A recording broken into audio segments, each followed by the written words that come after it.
even though, yeah, he did step down as the Buccaneers head coach, technically he's the senior advisor to the general manager. Talking about his new role, Arians told the Tampa Bay Times, quote, "It doesn't look like a big hand, but to me, it's a big hand because I'm here, I'm on the field, I'm coaching, I'm going to go to practice and see little things and go to offensive coordinator Byron Leftwich and say, hey, look at this. Shannon, break this down. What's going on here?" This is a very, very strange relationship. I've never heard anything like this, Skip. I've seen coaches step down. I remember when Coach Walsh stepped down. He wasn't around George Seifert. He wasn't offering information. Skip, you remember Dick Vermeil? He stepped down. He wasn't around Mike Martz. This is a very odd, strange relationship here. If you wanted to coach, if you still wanted a hand in coaching, why did you step down? Skip, I don't care what anybody says. There's more to this than meets the eye. I think 12 came back. And one of the conditions of him coming back, somebody had to go somewhere. I'm not saying that you had to leave the state of Florida. You had to leave Tampa, but you had to get the hell up out of the head coaching chair. If you're still around and you're offering input, if I see Byron doing something, Skip, you were the head coach. You could have just stayed on. So for me, I don't think TB12 is going to be happy with this one. You take it from here, but this is odd to me. I've never seen anything like this. I will go to my grave believing that Thomas Edward Patrick Brady Jr. came back under one condition and one condition only, that you get Bruce Arians out of my hair. Just kick him upstairs and get him out of our way so that me and Byron, as in Leftwich, can do what we do together. What we kept trying to do together last year until he would come in on Fridays and muck it up with his red pencil. He'd scratch through what we had already game planned.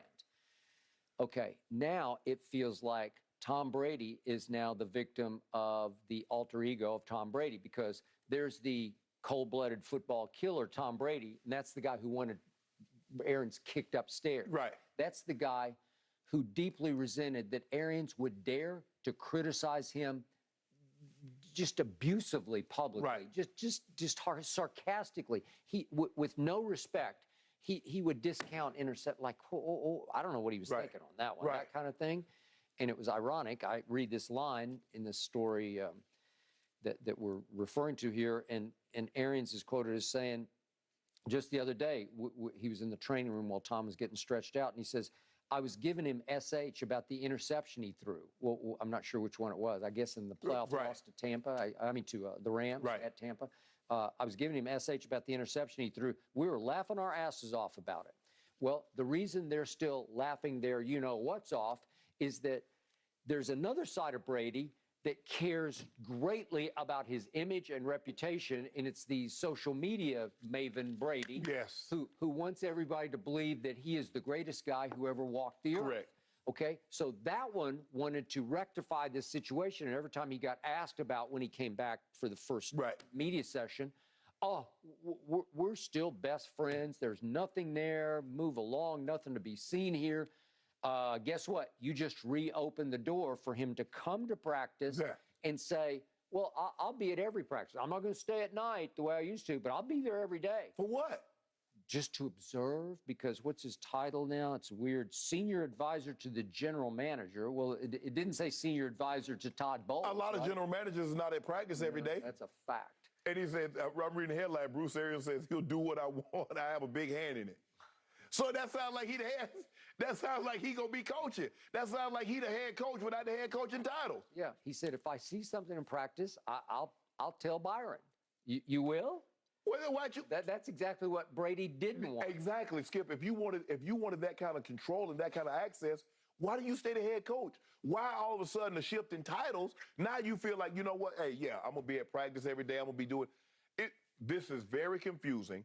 I can assure you that TB12 is not happy because one of the reasons, like, I don't get it. BA, if you wanted to continue to do all these things that head coaches do, why didn't you stay the head coach? Why did? Well, here's the line from him. Had Tom not come back, I probably would still be coaching. Okay. Thank you. Bingo. Thank you. Thank you. He just said it. Skip, guys don't normally. It's a rarity when a guy walks away. I mean, you got to, Coach Walsh could have won a couple of more. He handed over a great team to George Seifert. Mike Marks, Dick Vermeil. We didn't know that Kurt, we thought, this is an anomaly season, but he handed over a great team to Kurt Warner. He did.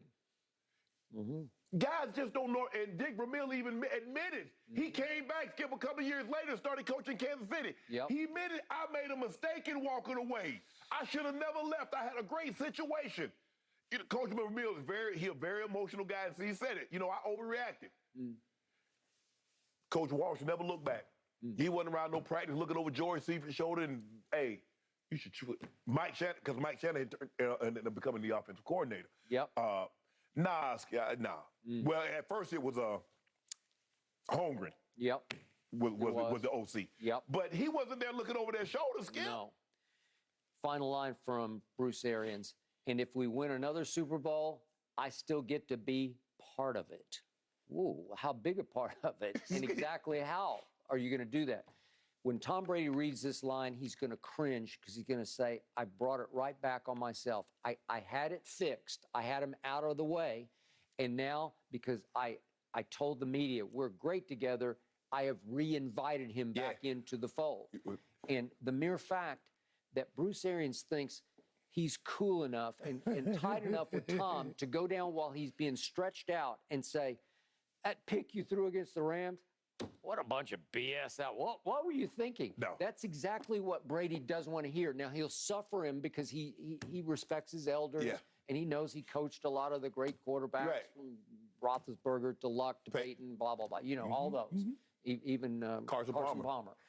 And so he'll suffer him because he respects him, but I promise you, remember, I would first guess this. The first game he played for Arians was, remember, at their arch rival at New Orleans, and Arians blasted him for a pick that he threw up the seam, and I said, that's not, it was to Mike Evans. I said, I don't think that was Brady's fault. And the next day, Arians apologized. It's too late, though. You already put it out there. But this is the GOAT you're talking about, and he doesn't deserve to have you think you're so high and mighty, you're such a football genius that you have the audacity to go in public, in front of the media, and blast me with sarcasm. That's what I hated. There was no respect to it.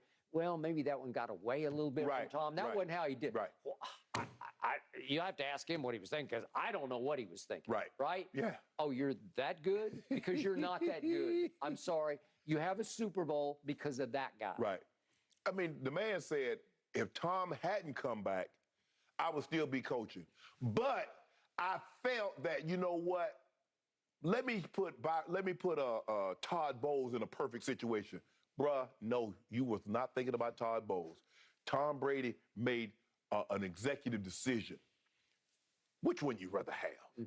You rather have me, or would you rather have him? Because you can't have us both in the same roles that we're in. Agreed.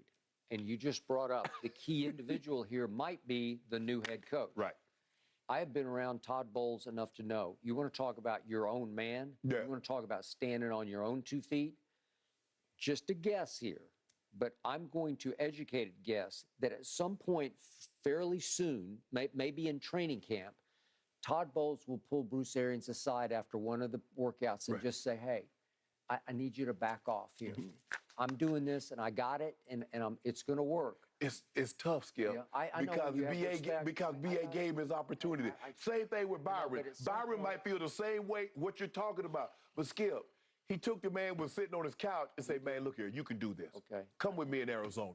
Okay, but at some point, for the good of the whole, for the good of the team, there's a way for Todd Bowles to say, Bruce, give me a little break here. Just back off a little bit. It'll be okay. But I'll welcome your suggestions after practice, not during, because BA is likely just to walk up to Todd during practice and say, well, wait a second. Maybe you should. And listen. What if Tom might say BA, FOH. Yeah. Or that's it. I know exactly what you're saying. Because Todd Skip, the man came back, and you're going to talk about, I'm going to do what I want. I'm going to be around. I'm going to have a hand in it.